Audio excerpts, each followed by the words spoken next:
show. Segundo bloco do Antenados na Geral, Antenados de sexta-feira, perguntas e respostas. Você tem alguma dúvida sobre Bíblia, sobre vida cristã? Manda pra gente que nós vamos falar sobre tudo. Pastor, vocês querem falar um pouco ainda sobre a questão de cantores evangélicos, ou um cara que é crente compor para pagodeiro, compor para músico secular? Vocês concordam ou discordam? Não, eu até concordo, desde que não venha afetar a fé, desde que não venha contra a palavra de Deus. Não vejo nada demais, não. E às vezes quando o cara é bom, ele coloca ainda um lance que o cantor às vezes nem entende, e quando o pessoal ouve, o pessoal vai entender. Tem uma mensagem a fonte é boa. evangélica, né? A fonte é boa. Quando a fonte é boa, o negócio dá resultado. Pastores, aconteceu uma coisa muito interessante, ainda dentro do âmbito, já que a gente está falando da questão profissional, de âmbito profissional, tem uma foto, eu vou tentar, aqui ela está muito pequenininha, mas circulou na internet durante toda a semana. Tiraram uma foto de um policial, se eu não me engano, aqui do Rio de Janeiro, e estava um mendigo, um ou dois mendigos, e quando tiraram a foto, eles estavam meio que assim, o policial abaixado, botou a mão sobre eles, estavam orando sobre os mendigos, todo vestido de policial, todo fardado, e orando para os mendigos, impondo as mãos. Eu achei tão bonito. Claro que isso levantou brigas e debates na internet, é um campo meio minado. Todo mundo, isso é um absurdo, porque ele está dentro do seu trabalho, o trabalho dele é proteger a sociedade, não emitir parecer da sua fé, da sua religião, e, enfim, foi para lá e para cá, e outros, amém, glória a Deus, falando em línguas também, lá, escrevendo em línguas estranhas. Enfim, o que vocês acham sobre situações assim? Tem até uma foto pequena aqui, depois eu mostro, mais bonitinha, mas de você, às vezes... E aqui, claro, ele está fardado, eu não sei qual a questão também do parâmetro, né, da legalidade disso no trabalho de um policial militar, mas de você, como autoridade, às vezes você usar, talvez mesmo, da sua imagem de autoridade, do seu emprego e exercer a sua fé. Hein, André, a administração pública... Eu achei fenomenal isso aqui. A administração pública ela é pautada em alguns princípios, da legalidade, da impessoalidade, do contraditório, da ampla defesa. Então, ele está ali para prestar um serviço para a sociedade de uma forma em geral. Só que nós, sociedades, nós não somos robôs. Né? Nós sabemos que temos os serviços essenciais, como fornecimento de energia elétrica, fornecimento de água, bem como a segurança pública. Só que o agente que está ali, eu acho que isso é muito interessante para a sociedade, ele está manifestando o que? Um carinho. E uma forma como ele manifestou aquele carinho ali foi um ato de oração, é o que ele podia fazer ali para o mendigo. Ele não poderia pegar aquele mendigo e levar para casa. Poderia, na capacidade de poder? Poderia. Mas será que seria interessante ele levar? Não sei, tem a esposa dele, mas o que ele podia oferecer? E nós vivemos hoje num Estado que é laico e todo mundo vai opinar. Vai dar opinião, vai dar a sua opinião. Não, eu sou contra, ele ali tinha que estar protegendo. Poxa, mas nós somos humanos, né? Eu acho que acho que isso é muito interessante, porque o que se vincula hoje do agente policial é spray de pimenta na cara dos outros. Na cara de crianças. Quem não já viu essa imagem na televisão? E de repente bota ali um rapaz orando, né? Fardado. Spray de pimenta na cara de Satanás, meu irmão, isso aqui.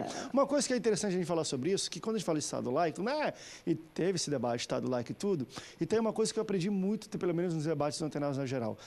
A diferença de Estado laico e Estado ateu é totalmente diferente. As pessoas pensam que Estado laico é Estado ateu. Estado ateu é o seguinte, não pode religião nenhuma. Então, quando ele vê isso, ele fala assim, isso aqui não pode, é um absurdo. Isso é Estado ateu, é que não pode. Estado laico é o seguinte, nós damos liberdade para todas as religiões. Todo mundo tem liberdade de exercer a sua religião. Então, que coisa fenomenal. Eu te falo, eu gosto de ver, a minha esposa gosta de ver muito programa policial, que entra em casa, as pessoas estão tendo conflito. Rapaz, tá aí uma coisa que seria interessante ver. Se todos os policiais que entrassem naquelas casas, no final falassem assim, gente, está indo embora, posso fazer uma oração? Se não ia mudar um pouco a situação. Já pensou? Faz assim, antes da gente ir embora, tá levando, até seu filho se prender alguém, mas deixa eu fazer uma oração por essa casa aqui, de conflito. Você vai ver a diferença que eles iam fazer nesse Rio de Janeiro, nesse Brasilzão todo. Eu achei fenomenal, você que é policial militar e se inspirou com isso, faça isso. Eu acho que isso vai dar uma diferença boa, não vai dar não, pastor? O que vocês acham disso? É verdade, André. Se esses policiais estivessem tacando fogo, se esses policiais estivessem batendo, talvez as pessoas gostariam mais. Mas eles estavam orando, estavam abençoando a vida daquelas pessoas, porque são servos de Deus. Muito legal isso aí. Por outro lado, tem uma pessoa aqui que mandou uma mensagem para a gente também falando o seguinte, André, enfim, esse negócio de trabalho e tudo mais, acho interessante. Mas, por exemplo, no meu local de trabalho, o meu chefe, ele é ateu, né? E, enfim, ele já falou com todo mundo tudo, e ele não me deixa ler a Bíblia no ambiente de trabalho. que vocês acham isso? Ele pode fazer isso? Eu tenho que respeitar? Como você acha que eu devo lidar com situações assim, onde o meu chefe está me tolhindo de talvez exercer minha fé? Embora, se ele não deixa você ler, eu acho que ele não está te tolhindo de exercer sua fé. Você pode exercer de outras maneiras. Se é ambiente de trabalho, ele é teu chefe, manda quem pode e obedece quem tem juízo. Exatamente. Aí é o artigo 482 da CLT, né? O chefe ele tem um poder hierárquico e quando o funcionário não obedece, né, ele está ferindo uma norma jurídica e o cristão ele precisa cumprir também, né, as normas jurídicas. Eu acredito que, embora a pessoa não possa ler a Bíblia porque o chefe não quer, ela não está tolhida de exercer a sua fé, porque você pode estar ali orando, ligado em Deus, né, chamando Deus para a sua vida dentro do ambiente de trabalho, sem ferir, né, o chefe, porque um crente lendo a Bíblia no ambiente de trabalho é um crente que não está trabalhando. Então ele está dando mau exemplo. Eita, né? Deus! Está deixando de ser... É o contrário, então. Ele falou, não deixa eu exercer essa fé, pelo contrário, lê a Bíblia. E aí ele está furtando o patrão, né? Porque ele está ali para trabalhar, não para ler a Bíblia, né? Era isso que eu ia até falar sobre isso, porque quando ela diz, né, que não deixa ler no ambiente de trabalho, a pergunta que eu ia fazer era essa. Se o ambiente de trabalho é na hora do trabalho ou durante, por exemplo, a hora do almoço dela? Porque na sua hora de almoço ela pode fazer o que quiser, ela tá naquele momento ali ela tá livre. Então tem que saber a resposta dela. Se o chefe também na hora do almoço ele deve tá dizendo para ela que ela não deve ler. Aí já é outra coisa diferente. Eita Deus. Era exatamente isso que eu ia perguntar. Será que esse chefe porque na hora de trabalho realmente não pode ler a Bíblia? Lógico que não. Mas se na hora do almoço, na hora do café, na hora do intervalo, né, do descanso, ele proíbe de ler a Bíblia e outros podem ler outros livros, então... Aí já entra abuso de autoridade, né? Entendeu? Dá mau testemunho, o camarada vai lá, te contrata, você assina o contrato de trabalho, e na hora de trabalhar você está lendo a Bíblia, no final do mês você quer receber e o camarada não vai querer mais contratar crente. Lá na igreja, André, lá na igreja, na nossa igreja, eu tenho cerca de umas 12 pessoas que trabalham na igreja. Horário expediente, de 8 até as 5 horas. Eu, quando chego lá, que vejo alguém lendo a Bíblia, eu me aborreço. Porque ele não está ali para ler a Bíblia. Eu me aborreço, ele está ali para trabalhar. Outro dia eu cheguei lá e estavam sentados lá lendo a Bíblia. Eu falei, vocês não estão na hora de culto, vocês estão na hora de trabalho. E eu sou o pastor deles. E o pastor é crente. E o pastor é crente, sou o pastor deles. Aleluia. Tá, então eu me aborreço. Então ele já sabe disso. O pastor não é a gente tem um devocional de manhã, 8 horas. Nesse devocional se canta, se ora e se lê Bíblia. Depois não, depois tem que trabalhar. São 12 pessoas da nossa igreja que trabalham de tempo integral. E quando eu chego lá que vejo aí discutindo negócio de igreja, negócio de Bíblia, não sei o quê, agora não é a hora disso, a hora aqui é de trabalhar. E acabou. Deixa eu levantar uma bola muito interessante. Eu acho que a gente debateu sobre isso semana passada. E eu vou em 2 passos para chegar onde eu quero na pergunta. Primeiro, com o crescimento em número de igrejas, até o próprio pastor falou aqui, nós temos 12 pessoas contratadas para trabalhar para a igreja, não é voluntário, tudo era, enfim, recebem por isso salário e tudo mais. Primeiro, hoje a necessidade é muito grande de se ter principalmente profissionais trabalhando em administração de igreja, contabilidade, porque dependendo do tamanho da igreja é necessário de fato isso. A minha primeira pergunta para vocês é, necessariamente essas pessoas que trabalham profissionalmente, que fazem trabalhos profissionais para a igreja, precisam ser crentes? Também não, porque nem sempre você encontra mão de obra especializada para determinadas tarefas, né? Digo assim, até no ambiente, porque às vezes tem um trabalho que é de fora, terceirizado, que você manda para talvez um escritório, advocacia, mas digo assim, no dia a dia, que às vezes é no ambiente da igreja, que é o escritório mesmo. Vocês acham que necessariamente precisa ser crente ou não? Não precisa, porque a igreja ela não pode ser etnocêntrica, né? Preconceituosa. Às vezes você tem um profissional maravilhoso naquela determinada área, né?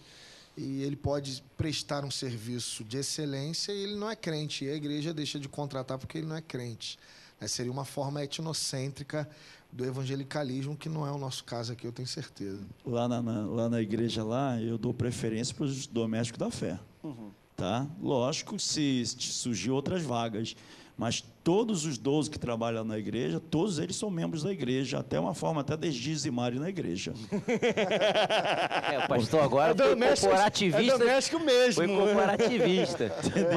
Mas eu concordo com a opinião do pastor aqui, com a opinião do bispo, porque a preferência você dá para o doméstico da fé, mas nem sempre você vai ter uma mão de obra especializada. Você vai fazer um evento gospel. Normalmente quem trabalha na equipe de som não é.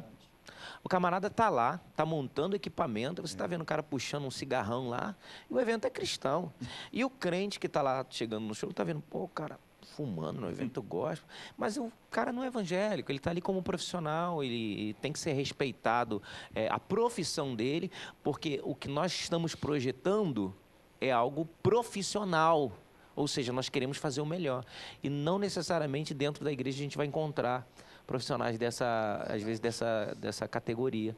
Mas, a princípio, os domésticos da fé, a Bíblia nos ensina isso, né? E se dizimar lá ainda, né? Não, desconta na fonte. Desconta na fonte. Amém, aleluia. É lógico, na fonte. Glória a Deus. É membro da igreja, se quiser ser membro, não todos eles são membros da igreja. Aí não tem como fugir mesmo, na hora não. que já vai pagar, já desconta. Agora, deixa eu levantar, então, uma segunda pergunta em cima disso. Você sabe que crescente, a gente debateu isso também, acho que na última sexta eu quero ouvir a opinião dos pastores. Foi até em cima de um fato até triste, né? Uma das maiores igrejas americanas, a Lakewood, né, que fica no Texas, ela foi assaltada e levaram $600 mil. Isso é mais ou menos R$1,5 milhão no Brasil, o valor do assalto e tudo mais. Cada vez mais, a igreja tem sido alvo de assaltantes, de sequestradores, de gente que quer roubar o dinheiro, porque entende que ali tem alguma circulação financeira. Muitas igrejas no Brasil já fazem isso, e, enfim, as grandes começaram, mas muitas já fazem hoje, de contratar agentes de segurança armados para o ambiente da igreja, com medo de situações de assaltos e tudo mais, que acontecem mesmo. A minha pergunta, pastores, é: como é que vocês acham? O que vocês acham de pessoas armadas no ambiente da igreja, por questão de segurança? No ambiente da igreja? Está ali a igreja, não necessariamente está ali no culto, ele está armado, mas durante o expediente de igreja, tu tem a tesouraria, a secretaria, fica um cara antes da porta, o cara está armado ali.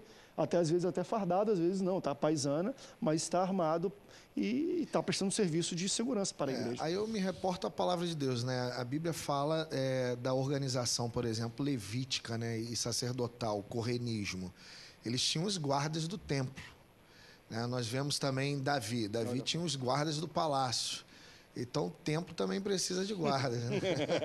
Não é só fé. É fé que Deus livre. Calma, querido. O que eu digo, a nossa igreja não foi assaltada, né? Foi roubada, foi invadida ano passado, em julho. E a semana passada agora. Eita. Né? Sendo que nessa última agora conseguimos filmar, está nos ouvindo agora, se estiver vendo, né? Deus vai te pegar, ladrão. Deus vai te pegar, cara. Não, mas... E conseguiu filmar ele, já tem ideia, né? Foi feito tudo que deve ser feito, fez BO, tudo, né? Toda a ação dele foi gravada. Então, quer dizer, nós não temos segurança armada, né? Porque é uma igreja pequena. Com a câmera, tem né? câmera, tem todo o aparato de segurança, né? Sensores de presença. Vamos para o intervalo, depois vamos voltar para falar um pouco. Quero ver também a opinião do pastor David. Pastor aqui, porque é uma coisa que é interessante também. A gente falou sobre questão de secretaria e tudo mais. Mas hoje em dia, não sei se é o caso aqui da Igreja Candelária, mas hoje muita gente, os pastores, mandaram também mensagem para a gente na última semana, falando: André, arrombaram muitas vezes, mas não foi para roubar o dinheiro de oferta nem nada, foi para roubar órgão, microfone, instrumento. Falei: será que esse é ladrão de outra igreja, rapaz, que está levando na igreja dele aqui? Vamos para o rápido intervalo, mas vamos falar um pouco sobre isso, para segurança mesmo do ambiente da igreja. É necessário ter pessoas armadas? Vamos para o rápido intervalo, daqui a pouco a gente volta. Não sai daí. O Antenados volta já já.